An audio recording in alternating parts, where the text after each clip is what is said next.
بسم اللہ الرحمن الرحیم۔ طلاق قرآن کا بیان کردہ سنجیدہ معاملہ ہے۔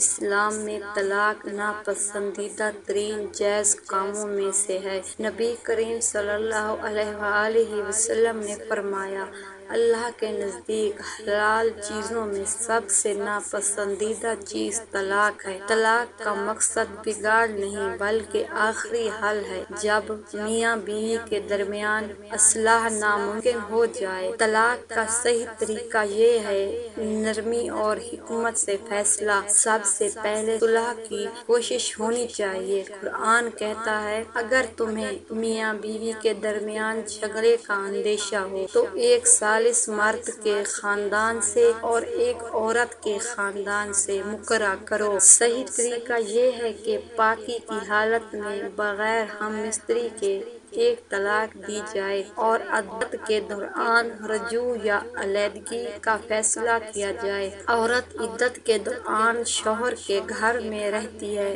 رجوع کی گنجائش موجود رہتی ہے۔ غلط طلاق کا غلط طریقہ یہ ہے، ایک وقت میں 3 طلاق دینا بدعت ہے۔ جذبات میں آ کر فوری طلاق دینا ناپسندیدہ عمل ہے۔ عورت کے حقوق بعد از طلاق کیا ہیں؟ عدت کا خرچ۔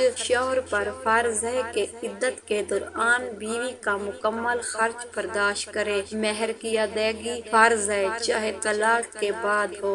بچوں کی پرورش کی ذمہ داری باپ پر ہے۔ ماں کو حق ہے کہ بچوں کی حفاظت رکھے۔ طلاق کے بعد عورت کو معاشرے میں عزت دینا ضروری ہے۔ قرآن کہتا ہے، انہیں بھلے طریقے سے رخصت کرو۔